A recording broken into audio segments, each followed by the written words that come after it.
देश में एक तरफ लोकसभा चुनाव की आहट है तो वहीं दूसरी राजनीतिक सरगर्मियां जोरों पर। लेकिन इस लोकसभा चुनाव में सबसे अहम राज्य उत्तर प्रदेश, जो देश का सबसे ज्यादा लोकसभा सीटों वाला राज्य, जिसके लिए सभी पार्टियां पूरा जोर लगा रही हैं। विधायक सत्ता पक्ष का हो या विपक्ष का, सभी पार्टियों ने विधायकों के लिए खुला ऑफर दे रखा है।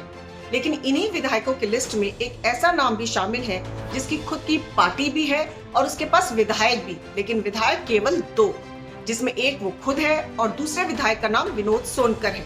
लेकिन इसमें सबसे बड़ा सवाल ये कि आखिर इस विधायक के पास ऐसा क्या है जिसके लिए सभी पार्टियों ने इसे खुला ऑफर दे रखा है, जिसके रसूख की कहानी हर दूसरे व्यक्ति की जुबान पर होती है। सरकार किसी की भी हो, लहर किसी की भी हो, पार्टी किसी भी दिग्गज नेता की हो, लेकिन उसकी सीट पर जीत दर्ज करना लोहे के चने चबाने के बराबर है।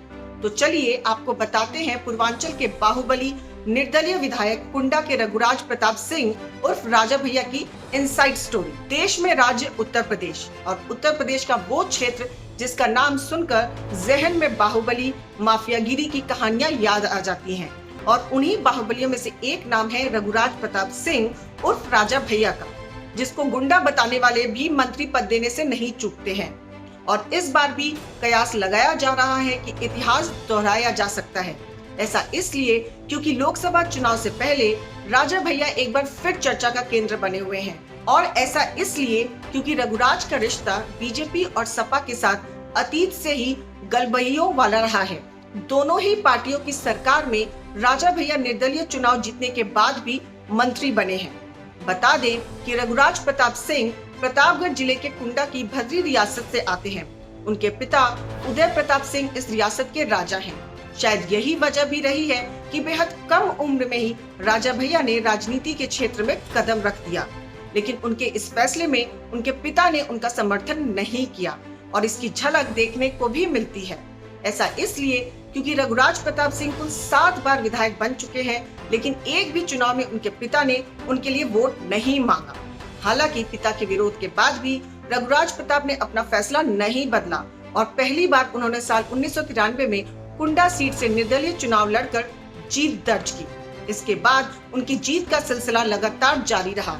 राजा भैया 1993, 1996 के विधानसभा चुनाव में भाजपा के समर्थन से 2002, 2007 और 2012 के चुनाव में समाजवादी पार्टी के समर्थन से निर्दलीय उम्मीदवार के रूप में निर्वाचित हुए, और ये सिलसिला 2017 के बाद भी लगातार जारी है। साल 2018 में राजा भैया ने अपनी जनसत्ता दल लोकतांत्रिक पार्टी का भी गठन किया।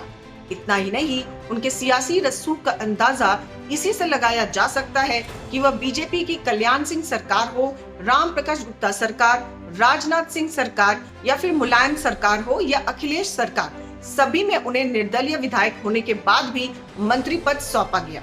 लेकिन इसी बीच एक ऐसा दौर भी आया जिसमें राजा भैया को जेल भी जाना पड़ा। साल था 2002। सूबे की कमान उस समय की तत्कालीन मुख्यमंत्री मायावती के हाथ में थी। मायावती ने पद पर रहते हुए राजा भैया को आतंकवादी घोषित कर दिया था। उन पर पोटा के तहत मुकदमा दर्ज करके उन्हें जेल में डाल दिया गया, जिसके चलते उन्हें 11 महीने तक जेल में ही रहना पड़ा। हालांकि सरकार बदलते ही सपा जैसे ही सत्ता में आई, मुलायम सिंह यादव ने सीएम बनते ही राजा भैया पर लगे पोटा एक्ट को हटाकर उन्हें जेल से छुड़वाया और मायावती पर पोटा कानून के गलत इस्तेमाल का आरोप लगाया। इतना ही नहीं, मुलायम सिंह ने राजा भैया को मंत्री पद भी दिया, जिसके चलते सपा और जनसत्ता दल लोकतांत्रिक के रिश्ते और मजबूत हो गए। लेकिन रिश्तों में दरार 2022 में आई, जब सपा के राज्यसभा उम्मीदवार को वोट देने से राजा भैया ने इनकार कर दिया था। इससे अखिलेश काफी नाराज हुए थे और उन्होंने कुंडा में राजा भैया के खिलाफ न सिर्फ सपा प्रत्याशी खड़ा किया, बल्कि उसके लिए चुनाव प्रचार भी किया।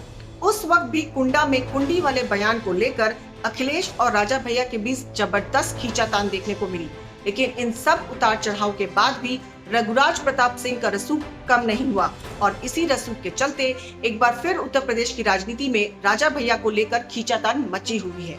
चाहे बीजेपी हो या सपा, सभी कुंडा के विधायक को अपने पाले में करने की जुगत में लगे हैं। इसका एक कारण लोकसभा चुनाव के अलावा 27 फरवरी को होने वाले राज्यसभा चुनाव भी हैं। वहीं राजनीतिक जानकारों का कहना है कि बेशक रघुराज प्रताप सिंह का रिश्ता बीजेपी और सपा से लगभग एक सा ही रहा हो, लेकिन कहीं न कहीं रघुराज सपा के साथ ही जा सकते हैं। सपा और जनसत्ता दल लोकतांत्रिक के बीच गठबंधन हो सकता है, ऐसा उनके बयान के चलते कहा जा रहा है। दरअसल राजा भैया ने सपा अध्यक्ष नरेश उत्तम पटेल और बीजेपी प्रदेश अध्यक्ष भूपेंद्र चौधरी से मुलाकात को लेकर बयान दिया, जिसमें उन्होंने साफ तौर पर सपा में जाने का इशारा भी किया है। उन्होंने बयान देते हुए कहा, मैंने 28 सालों में 20 साल समाजवादी पार्टी को दिए हैं। मेरे लिए समाजवादी पार्टी पहले है, मेरे लिए कोई राजनीतिक पार्टी नहीं है।